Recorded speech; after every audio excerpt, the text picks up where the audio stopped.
Nah, kenapa energi listrik kita surplus sekarang? Karena industri tidak tumbuh di Sumatera Barat.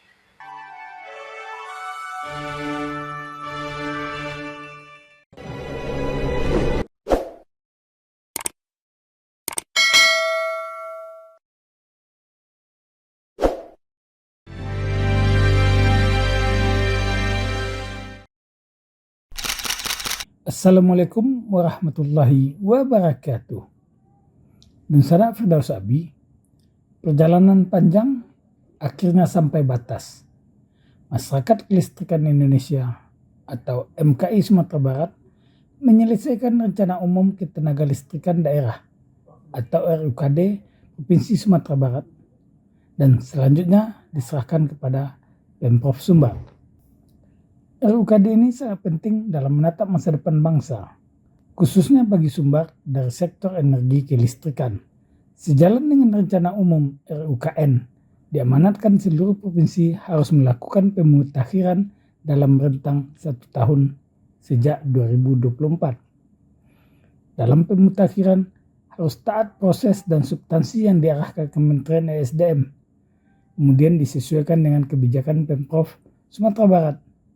Sehingga RUKD yang dibuat tahun 2005 harus dilakukan pemutakhiran karena kajiannya untuk 2025 hingga 2060. Kita pemerintah Provinsi Sumatera Barat terima kasih sekali kepada MKI yang telah berkontribusi dan berinisiatif untuk membuat semacam dokumen yang akan kita gunakan untuk masukan dalam rangka pemutakhiran RUKD kita yang sudah kita bikin di 2019 kemarin sampai 2060.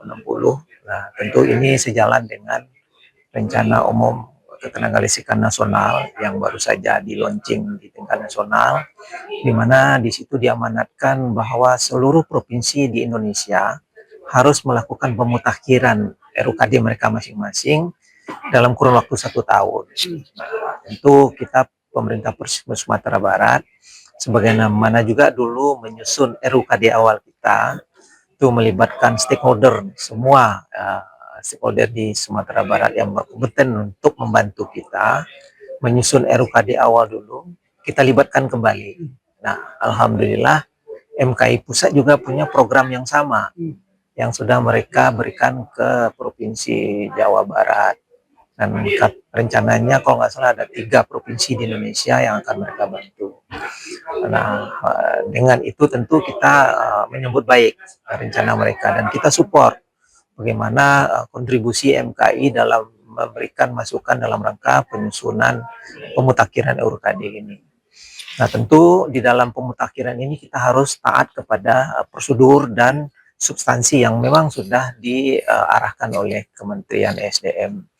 Nah, tentu saja pemerintah daerah mempunyai kewajiban untuk membuat suatu kebijakan melalui keputusan gubernur nantinya untuk update atau merevisi RUKD yang sudah ada. Nah, tentu dengan hasil yang akan kita dapatkan sore hari ini, di mana pertemuan hari ini tentu akan memfinalisasi dokumen tersebut yang akan dibahas bab per bab nantinya.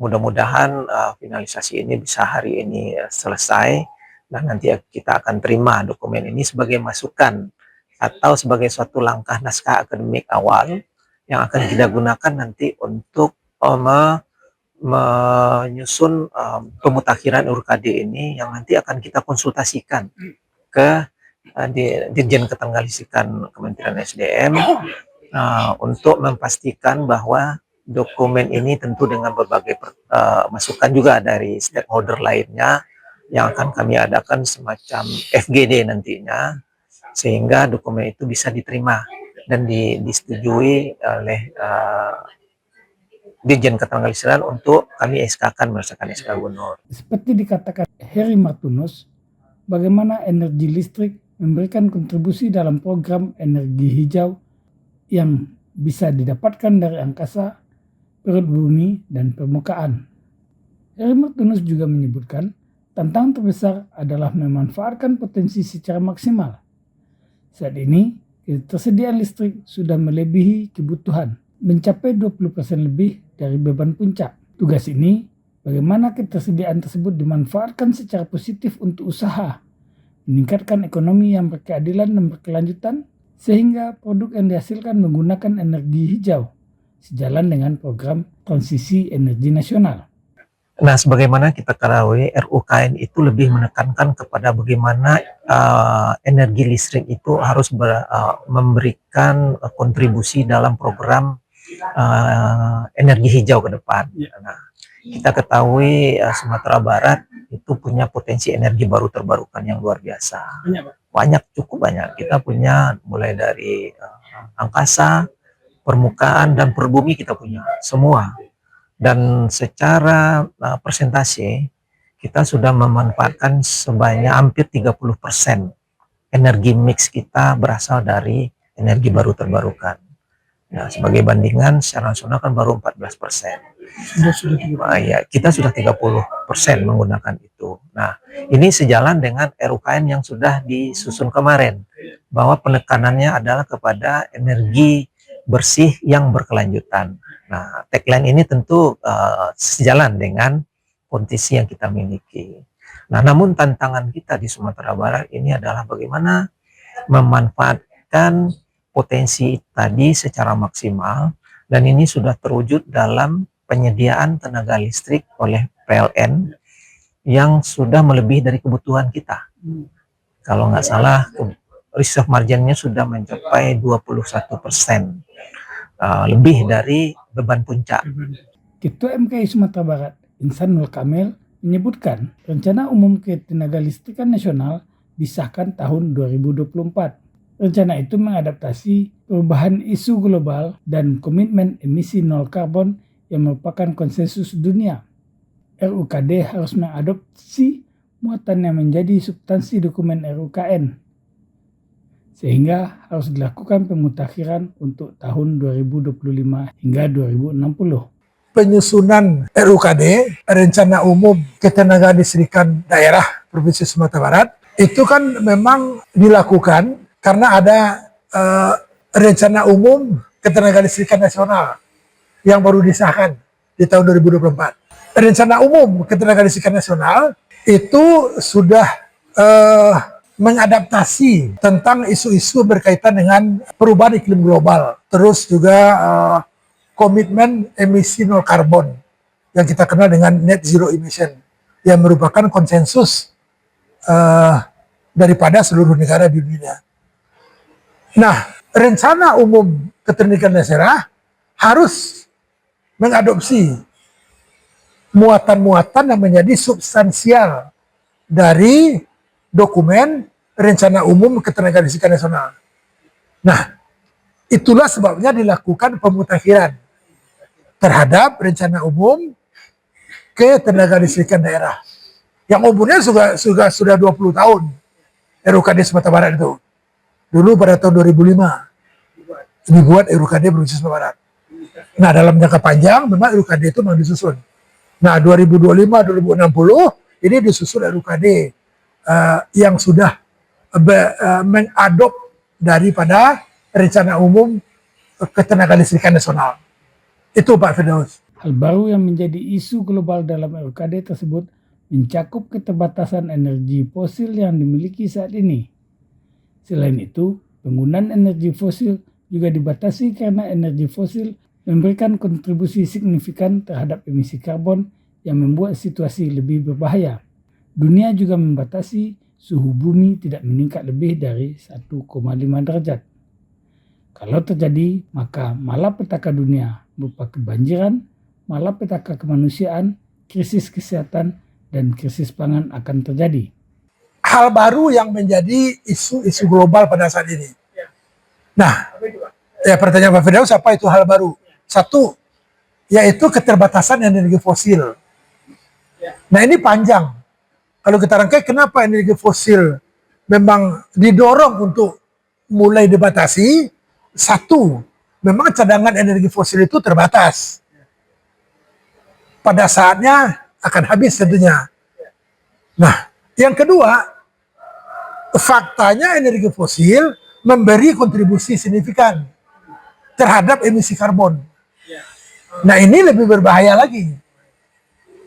Karena konsensi seluruh negara di dunia membatasi suhu bumi tidak meningkat lebih dari 1,5 derajat. Nah Pak Firdaus, kalau suhu bumi meningkat di atas 1,5 derajat, ini akan terjadi malapetaka luar biasa di dunia. Malapetaka kemanusiaan. Banjir di mana-mana mungkin. Krisis kesehatan, krisis pangan.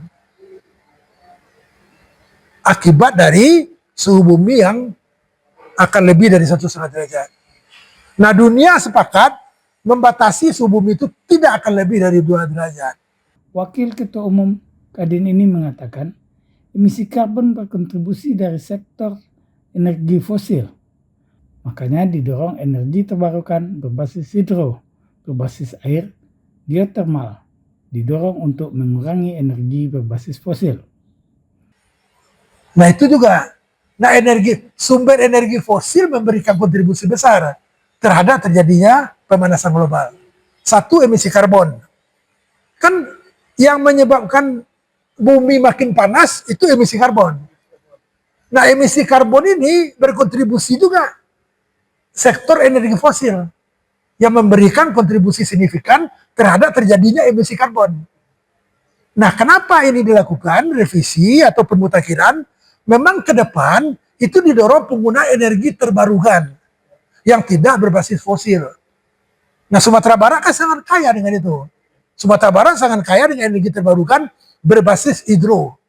Bagaimanapun Sumatera Barat punya sumber daya yang luar biasa terkait dengan pembangkit listrik berbasis air. Satu. Yang kedua, kekayaan Sumatera Barat dengan sumber energi geotermal. Sumber energi terbarukan.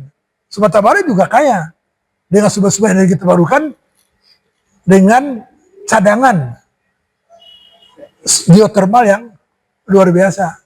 Nah itu yang didorong untuk mengurangi pemakaian dari energi berbasis fosil. Di sisi lain, surplusnya energi listrik di Sumatera Barat dipandang sebagai hal yang kurang menggembirakan.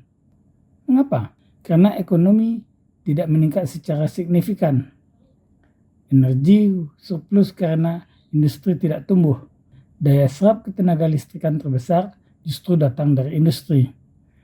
Pada saat daerah lain memiliki cadangan tidak surplus, sumber justru surplus.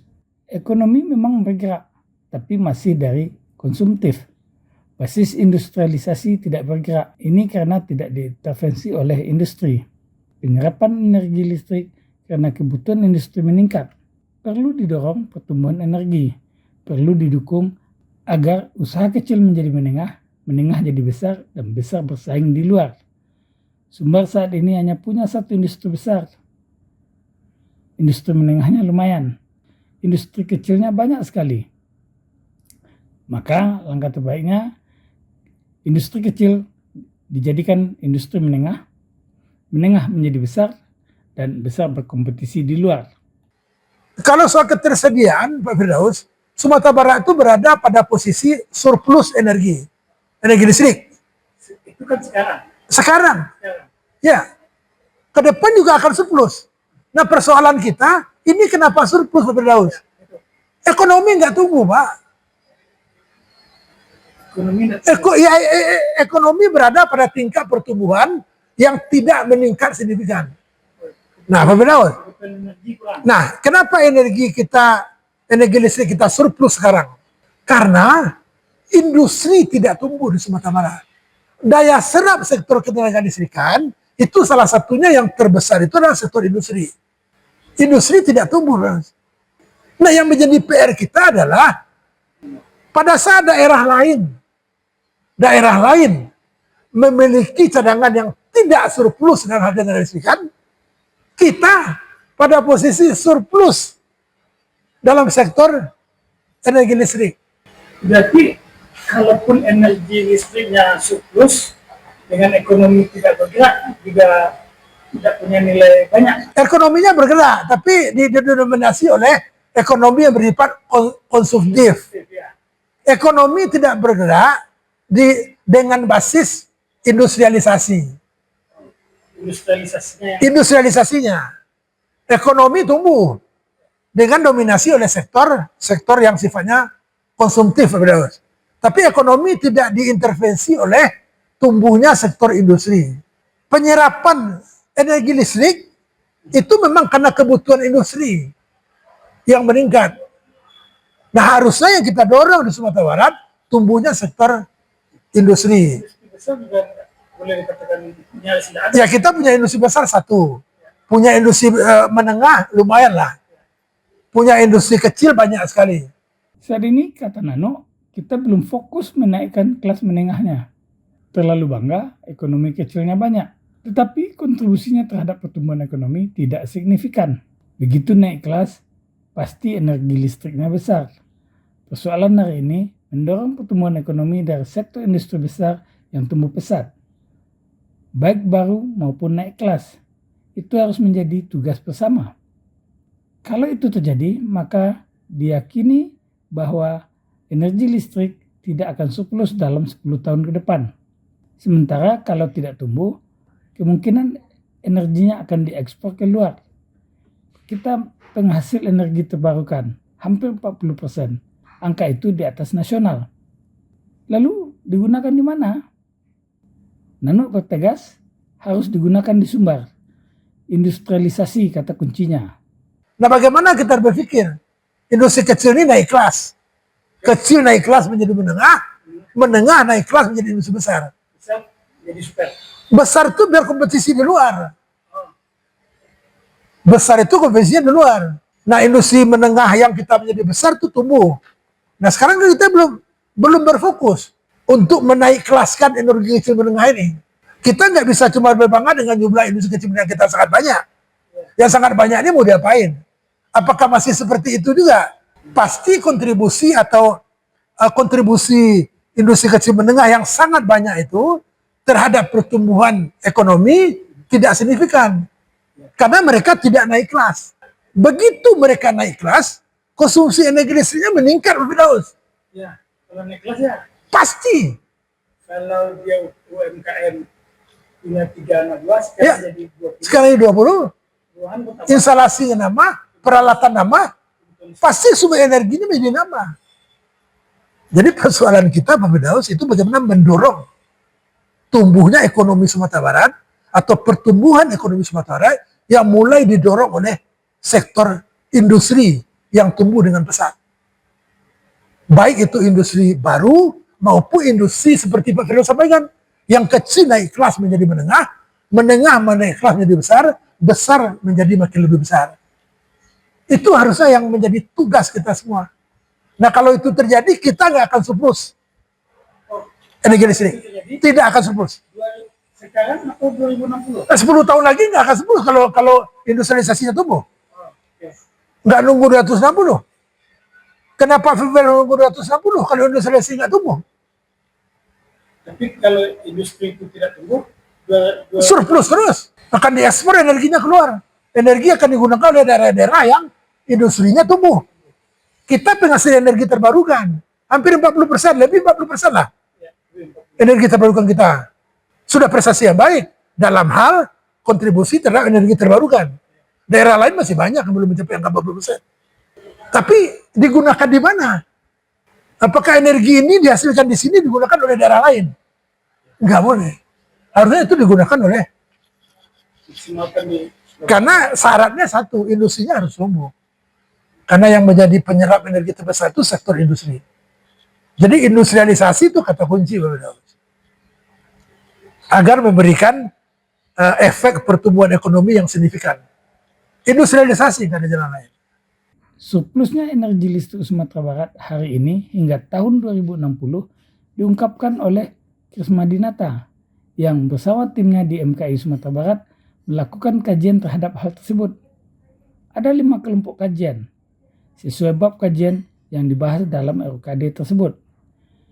Krismadinata yang sehari-hari Rektor UNP menyebutkan kelompok timnya membahas proyeksi konsumsi energi dan ketersediaan tenaga kelistrikan. Dalam penyusunan RKD, memproyeksikan energi listrik didapat dari data historis, dari data pemakaian energi, dari data jumlah penduduk sebagai parameter ekonomi, kemudian didapatkan pemakaian listrik, PDRB, data pelanggan, dan statistik di bidang ekonomi. Setelah didapatkan data, dibuat model. Model tersebut untuk memproyeksikan konsumsi energi sampai tahun 2060. Diperkirakan pada tahun 2060 terjadi peningkatan pemakaian energi.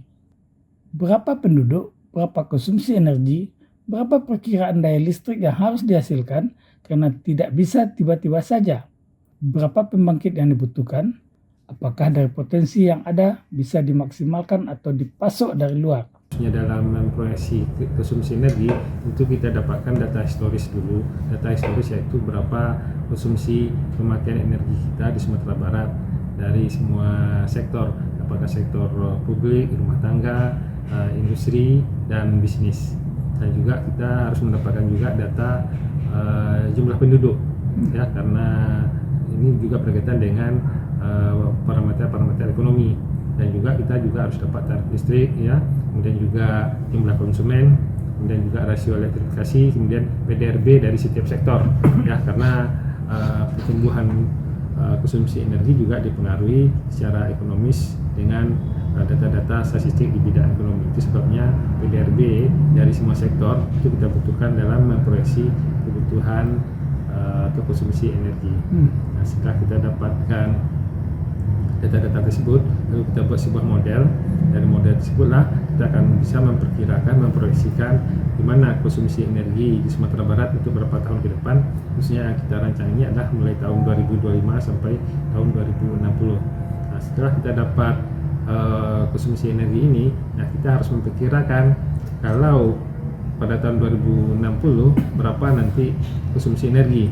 Itu kita juga memperkirakan pertumbuhan penduduk pada tahun 2060 itu nanti sudah berapa jumlah penduduk Sumatera Barat, dan juga berapa kira-kira jumlah pelanggan yang ada di Sumatera Barat, dan juga tarif listrik kita rata-ratakan bagaimana pertumbuhan tarif listrik, ya. Dari sana kita akan tahu nanti berapa konsumsi kita, dan dari kita tahu konsumsi tersebut kita bisa memperkirakan berapa daya listrik yang harus kita hasilkan, ya, karena daya listrik yang dihasilkan ini tidak bisa tiba-tiba, ya, atau lebih besar atau lebih kecil, karena daya listrik yang dihasilkan ini harus sama dengan berapa konsumsinya. Itu sebabnya kita harus tahu dulu berapa konsumsi perkiraan yang ada tahun 2060. Kenapa ini penting, ya? Karena pembangunan pembangkit ini tidak bisa mudah, ya, misalnya binabrakadabra, butuh sekarang langsung bangkit sekarang, nggak, itu butuh berapa tahun untuk bisa beroperasi. Nah, itu sebabnya kita perlu perencanaan. Nah, kita kira menghitung berapa kebutuhan kita.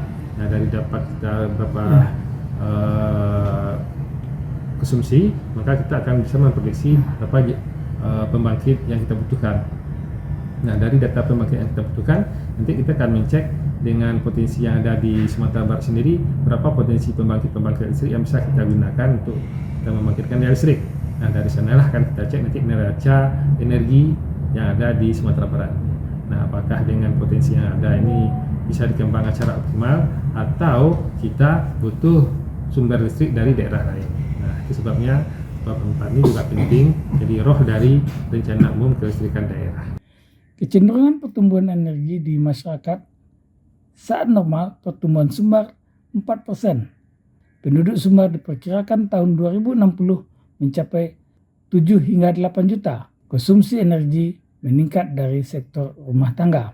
Dengan potensi yang ada, masih mencukupi karena memakai energi terbarukan, yakni suryanya besar, panas bumi, air, biomas, masih mencukupi. Kalau normal, pada tahun 2060 kebutuhan energi sebesar 5,5 gigawatt. Potensi yang ada 4,4 gigawatt. Masuknya tenaga surya, kemudian ditambah tenaga surya. Tenaga surya memiliki potensi 4,7 gigawatt. Kemudian dikurangi pemakaian dari PLTU dan PLTD. Angkanya masih surplus. Ya, mestinya kita ambil parameter dengan norma dengan pertumbuhan Sumatera Barat 4%, ya. Memang terjadi peningkatan yang luar biasa, ya. di tahun itu nanti jumlah penduduk Sumatera Barat sekitar 7 atau 8 juta lah. Sekarang kan jumlah penduduk Sumatera Barat baru 5 juta. Artinya apa? Pada tahun 2060 jumlah penduduk Sumatera Barat cukup besar, tentu juga konsumsi energinya juga akan meningkat. Ya karena apa?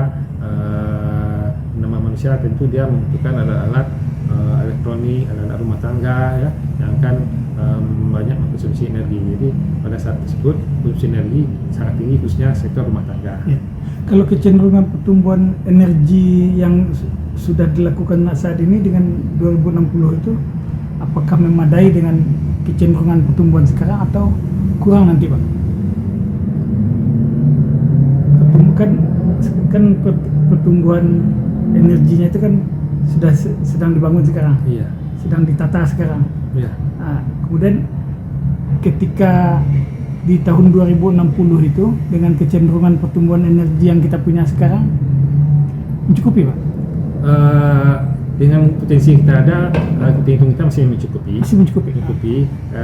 Dengan ada data energi terbarukan, khususnya pakai energi terbarukan ya, masih mencukupi.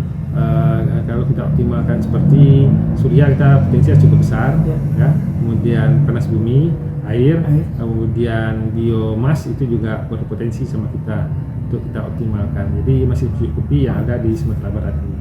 Karena hitung-hitungan kita, kalau normalnya saja tahun 2060 kita butuh daya listrik 5,5 gigawatt, sedangkan potensi kita itu sekitar 44 gigawatt.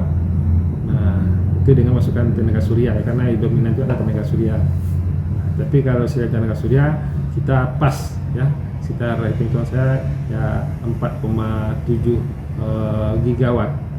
Nah, itu potensinya. Dengan kita mengurangi pemakaian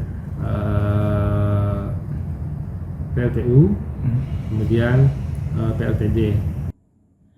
General Manager PLN UID Sumbar Ajrun Karim menilai RUKD yang sudah diselesaikan MKI Sumatera Barat sangatlah strategis. Katanya, walau PLN punya rencana usaha penyediaan tenaga listrik, tetapi RUKD bisa menjadi sisi lain dalam pengembangan ketenaga listrikan, khususnya di sektor hulu dan pembangkit. Di sektor tengah dan hilir sudah berjalan. RUKD menjadi potret sumber rujukan, di mana pengurangan energi ditetapkan dan program energi terus dikembangkan. RUKD sangat strategis, walaupun kita punya RPTL, tapi tidak untuk kemungkinan RUKD menjadi sisi lain pertimbangan kita untuk mengembangkan ketenaga listrikan, khususnya adalah pengembangan di sektor pembangkitan, di sektor hulunya. Kalau di sektor hilir sama di sektor tengah mungkin karena sudah semuanya berjalan dengan apa adanya, tapi sesuai dengan permintaan masyarakat, tapi menjadi pertimbangan khusus dan sangat seksi adalah di sektor pembangkitan. RUKD bisa menjadi potret sumber rujukan di mana bauran energi akan ditetapkan dan bauran energi akan terus dikembangkan di Sumatera Barat. Katanya lagi, energi terbarukan di Sumbar tertinggi di Sumatera.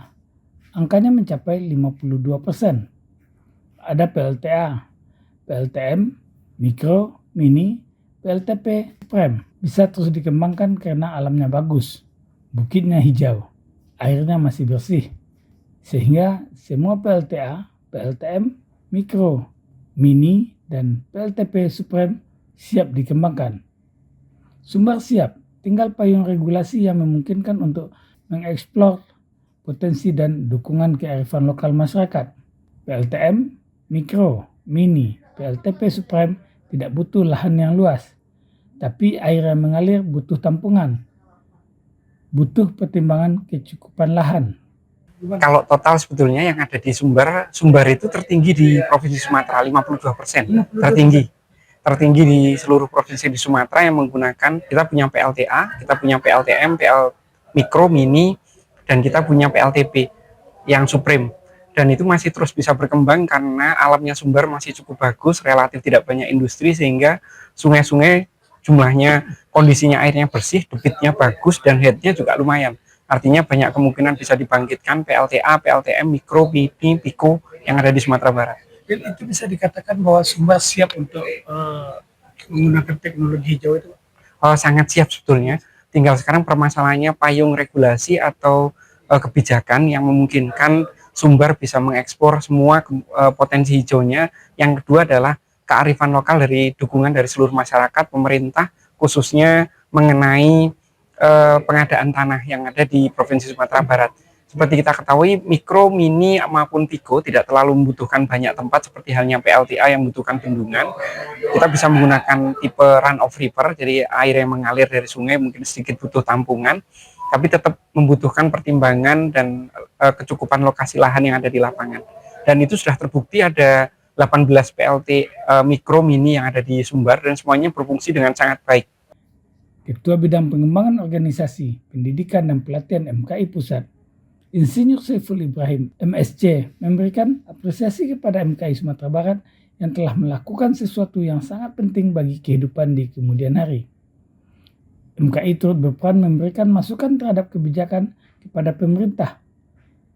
Pada Munas 2022, diputuskan MKI Pusat membantu MKI Provinsi untuk mempunyai kemampuan menyusun RUKD, memberikan pelatihan, supporting dalam membantu pemerintah.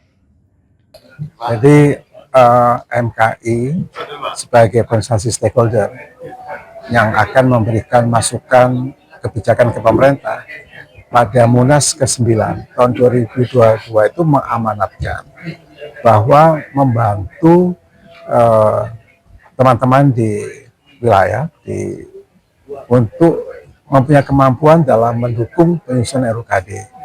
Jadi memang MKI terbatas pada kegiatan ini memberikan pelatihan, memberikan supporting kepada semua MKI wilayah untuk mereka berkemampuan dalam membantu Pemda dalam menyusun RUKD. Memang itu amanah dari apa Pak? Dari Munas. Ya. Nah, dari proses perjalanan mungkin Pak itu sudah dapatkan juga gambaran dari Ketua Provinsi atau Pengurus Provinsi, prosesnya itu gimana? Jadi begini, yang pertama kali yang dicontoh oleh Sumatera Barat adalah wilayah Jawa Tengah. Ya, wilayah Jawa Tengah juga sama, kepala mereka sangat berkejaran dengan kepala dinas SDM ya, saya lupa namanya apa, dan mereka memang mempunyai konsep yang sudah ada dan pernah dibantu oleh PLN waktu itu menyusun yang sejak tahun 2005 atau 2000 berapa dan diperbarui.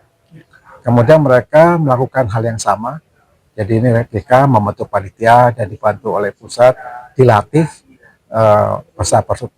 tenaga ahlinya, diberitahu bagaimana merencanakan satu sistem kelistrikan, dan mereka berkolaborasi dan alhamdulillah mestinya tahun lalu sudah selesai Pak. Ya, di Jawa Tengah. Di Jawa Tengah. Juga Jawa Timur juga sama. Sebetulnya urutannya adalah waktu itu pelatihannya Jawa Tengah, Sumatera Barat, baru Jawa Timur gitu. Ya, tapi yang unik memang di Sumatera Barat karena mulai dari awal. Kalau teman-teman di Jawa Tengah, Jawa Timur itu melakukan seperti bedah buku. Ada RKD yang ada, itu mereka coba updating.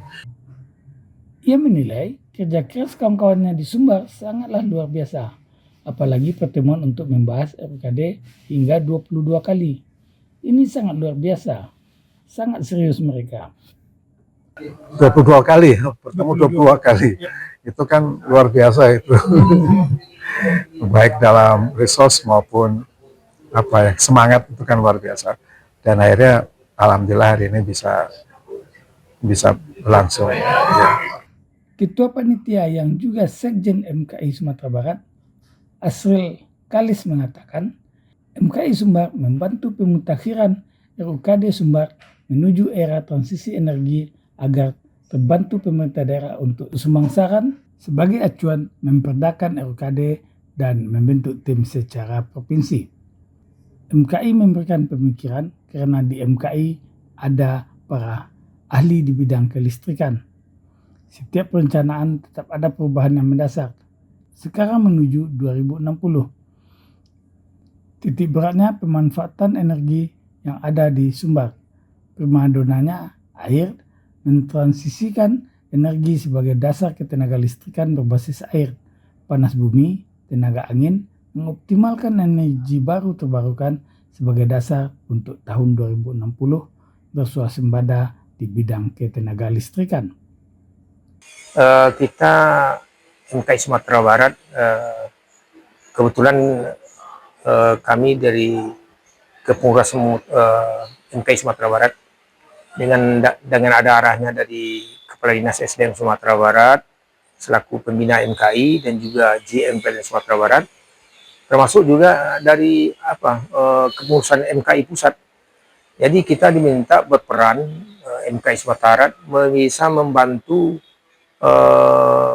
pemutakhiran RUKD Sumatera Barat, Rencana Umum Ketenaga Listrikan Daerah Sumatera Barat, dalam menuju era transisi energi ke depan, bagaimana nantinya Sumatera Barat ini bisa terbantu pemerintah daerahnya dengan kita memberikan sumbang saran, menyiapkan tata pemutakhiran ini untuk sebagai acuan pedoman bagi pemerintah daerah dalam nanti memperdakan RUKD ini dengan membentuk tim secara provinsi dengan ada bahannya yang sudah kita buat ini. Gunanya karena memang kita MK ini kita mencoba bagaimana memberi pemikiran. Karena MK ini terdiri dari akademisi, praktisi, dan juga ahli-ahli di bidang kelistrikan. Nah, mudah-mudahan dengan kita memberikan masukan ini akan memberi nilai kepada pemerintah daerah untuk tindak lanjut bagaimana pengembangan kelistrikan daerah Sumatera Barat. Apa hal-hal spesifik apakah ada perbedaan yang spesifik dibandingkan UKD sebelum-sebelumnya? Jadi memang setiap perencanaan UKD itu tetap ada perubahan-perubahan yang mendasar. Karena sekarang ini kita menuju perencanaan RUKD yang sekarang ini untuk sampai tahun 2060 itu. Titik beratnya mana? Titik beratnya kita bagaimana mengkondisikan perencanaan umum Ketenaga Listrikan Sumatera Barat ini memanfaatkan energi yang ada di daerah kita Sumatera Barat. Nah, artinya apa? Sumatera Barat primadonanya adalah air. Nah, jadi kita bagaimana merencanakan ke depan 2020 mentransisikan energi ini sebagai dasar ketenaga listrikan berbasiskan air. Nah, terus juga kita punya panas bumi, ya kan? Jadi kita juga punya tenaga angin. Jadi ini dalam rangka mengoptimalkan energi baru terbarukan untuk bisa sebagai dasar nanti 2060 kita sudah berswasembada sendiri energi di daerah Sumatera Barat ini untuk kebutuhan kelistrikan masyarakat kita Sumatera Barat. Direktur Politeknik Negeri Padang yang juga pengurus MKI Sumatera Barat, Surfayundri, menyebutkan RUKD ini sangat penting bagi masyarakat Sumbar untuk membuat roadmap kebutuhan dan input untuk pemanfaatan energi di Sumatera Barat. Topiknya berkeadilan sebagai masukan untuk mengambil kebijakan dalam energi listrik. Jadi begini, RUKD ini bagi pemerintah Provinsi Sumatera Barat ya, dan gitu juga terkait dengan kelistrikan. Ini merupakan suatu hal yang sangat penting. Ya, kenapa? Karena dari rancangan ini kita nanti akan mencoba memplot atau membuat estimasi atau roadmap ke depannya seperti apa energi di Sumatera Barat. Baik itu di sisi kebutuhannya, juga nanti di sisi input dari energi itu sendiri, dan begitu juga nanti untuk energi bagaimana kita memanfaatkan energi di Sumatera Barat. Nah, jadi menurut saya dengan RUKUD yang dirancang pada hari ini, yang ini dengan topik berkeadilan ini tadi, ini kan menunjukkan nanti sebagai masukan bagi pemerintah daerah dan pemerintah pusat untuk melakukan kebijakan yang akan diambil terkait dengan energi atau kelistrikan itu tadi gitu. Sampai jumpa.